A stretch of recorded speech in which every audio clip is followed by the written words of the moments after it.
শুভেচ্ছা বন্ধুরা, এক রাত শুভেচ্ছা। তোমরা সবাই কেমন আছো? আশা করি ভালো আছো। আমিও খুব ভালো আছি তোমাদের ভালোবাসায়। তো সকালে ঘুম থেকে উঠে ব্রেকফাস্ট বানিয়ে অঙ্কুশকে নিয়ে চলে এলাম স্কুলে। তো এটা হচ্ছে ওদের মমিনপুর কেবির বডিগার্ডের ভিতরে ওদের স্কুলটা।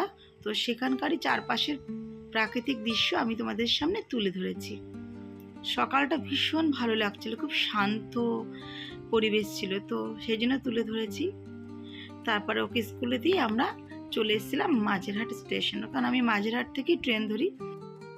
মাঝেরহাটে যে ওভারব্রিজ বানিয়েছিল সেটা এটা, তো ফাঁকা একদম, তখনও লোক চলাচল সেরকমভাবে করে না, তাই একটু ভিডিও করেছিলাম, ভালোই লাগছিল। আর এরা আমরা সবাই একসাথে যাই, একসাথে আসি, এদের বাচ্চারাও পড়ে, তো এই জন্য একসাথে একটা ভালো বন্ধুত্ব হয়ে গেছে। তাই জন্য আর কি সবাই মিলে যাতায়াত করি। আর বন্ধুত্ব তো কখনো এজ দেখে হয় না, এখানে সবাই বিভিন্ন এজের, কিন্তু তবু আমাদের একটা ভালো বন্ধুত্ব হয়ে গেছে। আমরা মাঝেরহাটে এসে চা খাই, গল্প করি, তারপরে ট্রেন ধরে বাড়িতে আসি। তো এইভাবে করেই প্রতিটা দিন আমাদের কাটে, ভীষণ ভালো কাটে আর কি, গল্প আড্ডা দিয়ে এইরকমভাবে। তো মাঝেরহাট স্টেশন থেকে ট্রেন ধরে আমি বাড়ি চলে এলাম। এসে এখন ব্রেকফাস্ট করছিলাম, পরোটা আর আলু ভাজা। অঙ্কুশকেও আজকে টিফিনে পরোটা আর আলু ভাজা দিয়েছিলাম।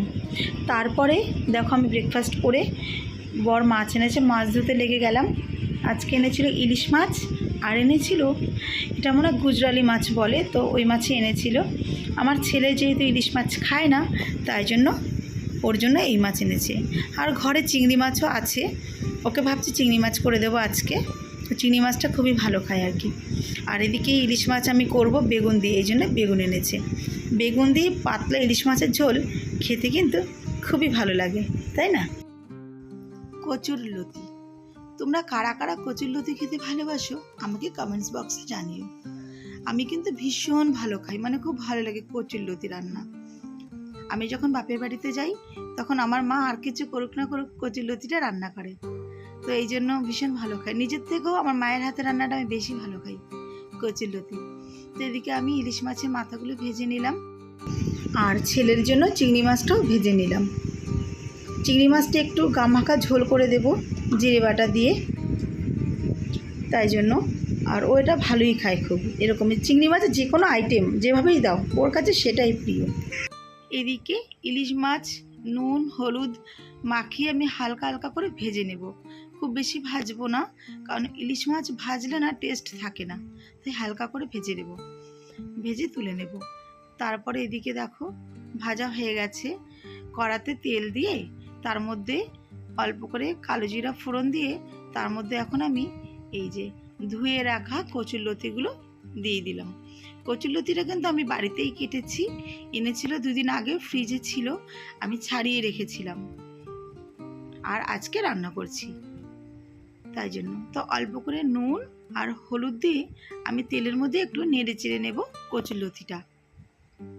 তোমরা কেমন পদ্ধতিতে কচুরলতি রান্না করো আমাকে কমেন্টসে জানিও, আমি কিভাবে করছি সেটা তোমাদের কাছে শেয়ার করলাম। আর এদিকে আমি ইলিশ মাছ রান্না করব, সেই জন্য আমি এর মধ্যে জিরে লঙ্কা আর টমেটো পেস্ট করে নিয়েছিলাম, সেটাই আমি এখন দিয়ে দিলাম কড়ার মধ্যে মাছের ঝোল রান্না করার জন্য। তো মাছের ঝোলটা আমি এইভাবেই করব, পাতলা পাতলা করে। আর বেগুনটা আমি কেটে নিয়েছি, সেটা তোমাদেরকে আর দেখানো হয়নি, বেগুনটা যে আমি কেটে নিয়েছিলাম। কচুরলতিটা এইভাবে করে নাড়াচাড়া করে নেব, নিয়ে এর মধ্যে আমি সর্ষে আর কাঁচা লঙ্কা পেস্ট করে নিয়েছিলাম কচুরলতির জন্য, তো সেটা দিয়ে দেব। অনেকেই বলো যে সর্ষে নাকি তিতো হয়ে যায় পেস্ট করলে, তোমরা যখন সর্ষে পেস্ট করবে তার মধ্যে কাঁচা লঙ্কা আর অল্প করে একটা নুন দিয়ে দেবে, দেখবে কখনো সর্ষে আর তেতো হবে না। যে চলে গেছে সে কি আর ফিরবে, মায়ের কোলছে হাহাকার করবে। ব্যবহারের জিনিসগুলো যখন চোখে পড়বে, মা কি তখন চোখের জল আটকাতে পারবে?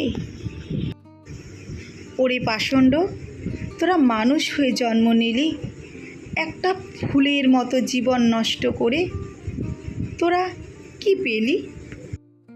সুবিচারের আশায় আমরা দাঁড়ে দাঁড়ে ঘুরব, তবুও কি আমরা সুবিচার পাব? কত দুঃখ, কত কষ্ট নিয়ে তুমি চলে গেছো নীরবে। এই রাক্ষসময় পৃথিবী থেকে তুমি ঠাঁই পেয়েছ ঈশ্বরের পায়ে। ডক্টর মৌমিতা, স্যালুট তোমাকে। তুমি আজ প্রত্যেকটা নারীর কাছে গর্ব। তুমি যুদ্ধ করে, মৃত্যুবরণ করে বুঝিয়ে দিয়ে গেছো যে কখনো কারো কাছে আমরা হারব না। হারতে আমরা শিখিনি, মাথা নোয়াতে আমরা শিখিনি। তুমি বুঝিয়ে দিয়ে গেছো। তুমি যেখানেই থাকো, সবসময় আত্মার শান্তি কামনা করি আমরা। তুমি খুব ভালো থাকো। আর বেশি কিছু বলতে পারলাম না বন্ধুরা, যতটুকু পেরেছি। যতই কাজ করি আর যতই কথা বলি না কেন, মনে কিন্তু সবসময় একটাই ইচ্ছে যে দোষীরা শাস্তি পাক। যতক্ষণ না দোষীরা শাস্তি পাচ্ছে ততক্ষণ কিন্তু শান্তিতে আমরা কেউ বসবো না। একটা মার্ডারের কেসকে আত্মহত্যা বলে চালিয়ে দিতে চেয়েছে এরা। এর কি মানুষ? সন্দীপ ঘোষকে টানা 5 দিন ধরে সিবিআই জিজ্ঞাসাবাদ করছে, কিন্তু এখনও তার কোনো শুরু হওয়া হলো না। কেসটা যেহেতু সুপ্রিম কোর্টে উঠেছে, তো দেখা যাক কতদিনে আমরা এর বিচার পাই, সেটাই এখন দেখা বাকি আছে। আর যদি সিবিআই বা পুলিশ কিছু করতে না পারে, তাহলে জনতার হাতে ছেড়ে দিলেই হয়। বিভিন্ন জায়গাতে বিক্ষোভ হচ্ছে, র্যালি হচ্ছে। পুলিশ কি এখনও বুঝতে পারছে না যে আসল খুনি কে? নাকি সব জেনেও না জানার ভান করছে? জানি না, কিন্তু আমরা কিন্তু বিচার চাই। একটা সুন্দর ফুটফুটে জীবন নষ্ট হয়েছে। একজন ডাক্তার, যে কিনা ভগবানের পরে তার স্থান, সেই ডাক্তারকে আমরা হারালাম। ওরকম একটা সুন্দর ডাক্তার। মৌমিতা দেবনাথের হ্যান্ডরাইটিংটা আমি পোস্ট করেছি আমার এফবিতে। ডক্টরদের এত সুন্দর হ্যান্ডরাইটিং দেখা যায় না।